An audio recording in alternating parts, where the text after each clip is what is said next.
9절 그러면 어떠하냐 우리는 나으냐 결코 아니라 유대인이나 헬라인이나 다 죄 아래에 있다고 우리가 이미 선언하였느니라. 18절 그들의 눈앞에 하나님을 두려워함이 없느니라 함과 같으니라. 오늘도 하나님의 은혜와 능력으로 살아가시는 하루가 되시기를 기도합니다. 9절에서 유대인이나 헬라인이나 다 제 아래에 있다고 선언합니다. 이 말의 의미는 모든 사람이 다 제 아래에 있다는 것입니다. 제 아래에 있다는 말은 죄의 지배를 받는다는 것이죠. 이것은 어거스틴이 말한 대로 모든 인간이 죄를 안 지을 수 없는 상태에 빠졌다 그런 뜻이죠. 따라서 제 아래에 있는 말은 하나님과의 관계가 파괴되었다는 것을 뜻합니다. 왜냐하면 하나님의 공의로우신 속성 때문에 인간의 죄를 조금도 용납할 수 없기 때문이죠. 그러나 세상은 이 사실을 인정하지 않습니다. 왜냐하면 그들의 마음속에 하나님에 대한 인식이 없기 때문이죠. 오히려 그들은 내가 도덕적으로 선하게 살고 있는데 어째서 파렴치한 죄인으로 나를 모독하느냐 그렇게 반문하죠. 그들의 머릿속에는 살인자와 특수강간범 같은 비인간적인 행위를 저지르는 사람이 곧 죄인이라는 그런 개념으로 자리 잡고 있죠. 하지만 우리는 이 사실을 꼭 기억해야 합니다. 죄는 단순히 타인에게 나쁜 짓을 행한 상태가 아니라 하나님을 거스르는 반항의 상태라는 것이죠. 물론 다른 사람에게 비도덕적인 행동을 하는 것도 큰 죄입니다. 하지만 이것은 하나님과의 관계가 파괴된 상태에서 흘러나오는 자범죄에 불과하고 비도덕적인 죄악의 근본 원인은 하나님과의 단절이라는 것이죠. 우리 인간이 죄인이라는 사실은 아이를 키울 때 가장 잘 깨닫게 됩니다. 자녀가 갓난아기일 때는 부모의 뜻대로 그에게 길러지는 것처럼 보이는데요. 아기가 조금씩 성장하면서 자아가 생기고 또 어느덧 혼자 움직이고 조금은 의사표현을 할 수 있는 수준에 이르게 되면요. 이때부터 부모에게 서서히 반항하기 시작하죠. 내 아이에게 반항하는 방법을 한 번도 가르쳐 준 적이 없는데도 그렇게 반항하는 것은 아담으로부터 물려받은 원죄가 모든 인간에게 있다는 명백한 증거입니다. 하나님이 먹지 말라고 하신 나무의 열매를 아담과 하와가 따 먹음으로써 그분께 반항했던 그 죄악이 이제 모든 인간의 자녀들이 자기 부모에게 반항함으로써 그대로 재현되는 것이죠. 그러므로 죄는 단순히 다른 사람에게 비도덕적인 짓을 하는 수준이 아니라 인간이 창조주 하나님께 반항하는 상태, 인간이 하나님께 거스르는 상태, 그 상태 자체를 뜻하는 것이죠. 오늘 우리 사회를 한번 보십시오. 우리가 살아가는 이 세상, 그것을 이렇게 곰곰이 살펴보면 피조물에 불과한 인간이 창조주 하나님께 끊임없이 반항하고 거스리고 있다는 사실을 금방 알 수가 있습니다. 본문의 흐름을 따라 살펴보면 먼저 의인이 하나도 없고 깨닫는 자도 없고 하나님을 찾는 자도 없다는 말입니다. 모두가 치우쳐 함께 무익한 자가 되었고 선을 행하는 자가 아무도 없습니다. 이런 사실은 원래 하나님을 향하도록 창조된 인간의 의지가 죄 때문에 완전히 부패했다는 것을 의미합니다. 하나님을 찾고 선을 행해야 하는 본래의 사명을 인간들이 완전히 망각해 버렸다는 뜻이죠. 다음으로 그들의 목구멍은 열린 무덤이고 그 혀로 사람들을 속이고 그 입술에는 독사의 독이 있다고 말합니다. 또 그 입에는 저주와 악독이 가득 차 있으며 그 발은 피를 흘리는데 재빠르고 파멸과 고생이 그 길에 있어 평강의 길을 전혀 알지 못한다. 그렇게 말하죠. 이것은 우리의 신체 기관들이 원래 하나님을 영광스럽게 하고 이웃을 기쁘게 하는 일에 사용되어야 하는데 죄 때문에 타락하여 실제로는 이웃을 해치고 하나님을 반역하는 일에 동원되었다는 뜻입니다. 마지막으로 제 아래에 있는 모든 사람들의 눈 앞에는 하나님을 두려움이 없다는 것이죠. 제가 볼 때 제 아래에 있는 사람의 가장 결정적인 특징은요, 하나님을 전혀 두려워하지 않는다는 겁니다.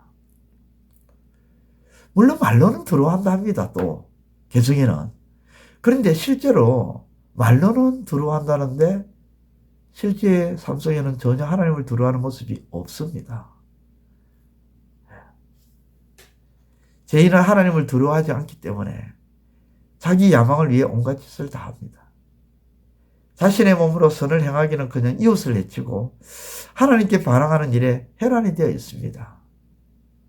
하지만 우리 성도들은, 참된 성도들은 하나님을 두려워하기 때문에 죄 아래에 거하지 않습니다. 죄의 영향은 받지만, 죄의 영향은 받지만 죄의 지배는 더 이상 받지를 않습니다. 왜냐하면 그리스도 예수 안에 있는 생명의 성령의 법이 죄와 사망의 법에서 우리를 해방했기 때문입니다. 그러므로 우리 그리스도인들은 죄의 지배에서 벗어나 의의 지배를 받으며 살아가는 것이 당연한 것이죠. 오늘 본문에서 바울 사도가 모든 사람이 죄가 있다고 선언한 것은 죄 아래에 있는 그들이 자력으로 구원에 이룰 수 없음을 깨닫게 하고 그들에게 소망을 주기 위해서 이 말씀을 던지고 있는 것입니다. 그 소망은 무엇일까요? 3장 21절과 22절에서 말씀하고 있는데요. 하나님의 의입니다. 그러므로 오늘 하루도 거듭난 의인으로서 하나님을 두려워하는 삶을 사시는 은혜가 있기를 바랍니다.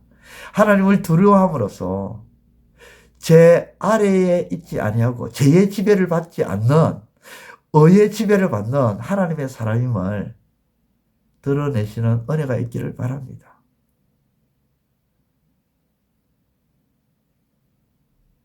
무엇보다 하나님의 말씀을 깨닫고 행하고 하나님을 간절히 찾는 가운데 선을 행하여 삶을 살아가심으로 하나님을 영화롭게 하시는 저와 여러분 되시기를 우리 주님의 이름으로 축원드립니다. 기도드리겠습니다. 아버지 하나님 감사를 드립니다. 제 아래에 있는 사람들의 독특한 특징은 하나님을 두려워하지 않는다.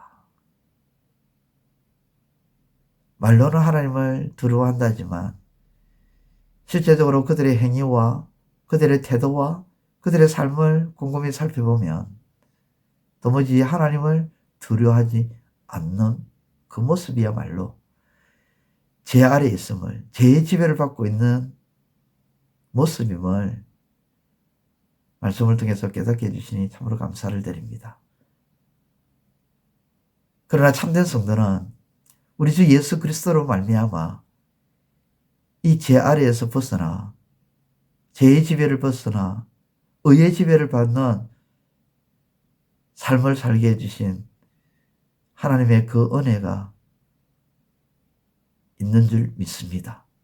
그러므로 더 이상 하나님을 두려워하는 죄의 지배를 받는 자들의, 하나님을 두려워하지 않는 죄의 지배를 받는 자들의 그런 모습을 떨쳐버리고 의의 지배를 받는 자로서 하나님을 두려워하며 하나님을 경외하며 하나님을 영화롭게 하며 살아가는 우리 모든 성도들의 삶이 될 수 있도록 하나님 역사하여 주옵소서.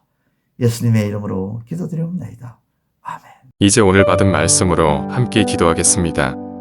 첫째, 이 세상의 모든 사람들은 다 죄의 지배를 받는 상태에 있음을 알게 하시고 죄의 지배를 받는 가장 큰 특징은 하나님을 두려워하지 않는 것이며 죄는 하나님을 거스리며 반항하는 자체임을 깨닫게 하소서.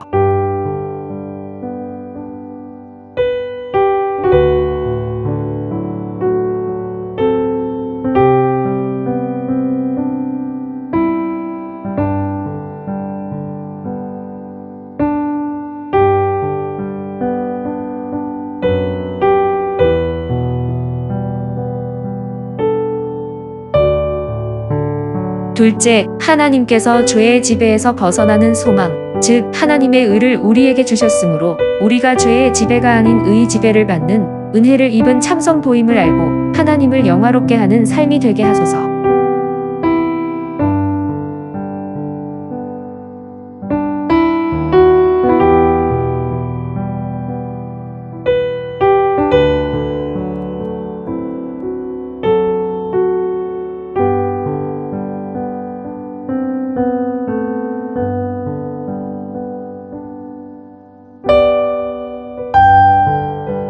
이제 오늘의 기도 제목을 가지고 합심하여 기도하도록 하겠습니다. 첫 번째, 하나님, 자신이 돋보이지 않는 것에 분노가 일어나고 화가 치미며 짜증이 나는 일은 악한 마음임을 알게 하시고 그 마음을 쳐서 주께 복종시키게 하소서.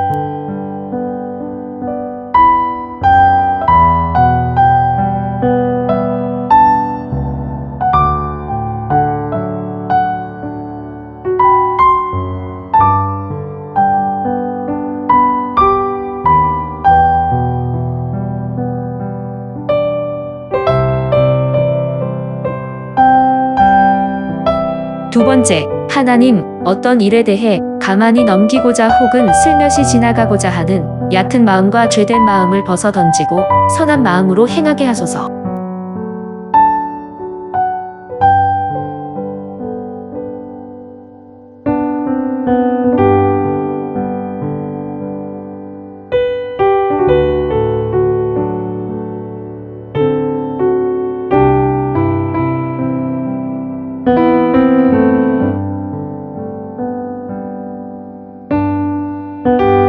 세 번째, 하나님, 죄의 지배를 받는 자들을 하나님께서 불쌍히 여기시고 긍휼히 여기시고 구원의 은혜를 베푸신 것을 기억하며 우리도 하나님을 닮게 하소서.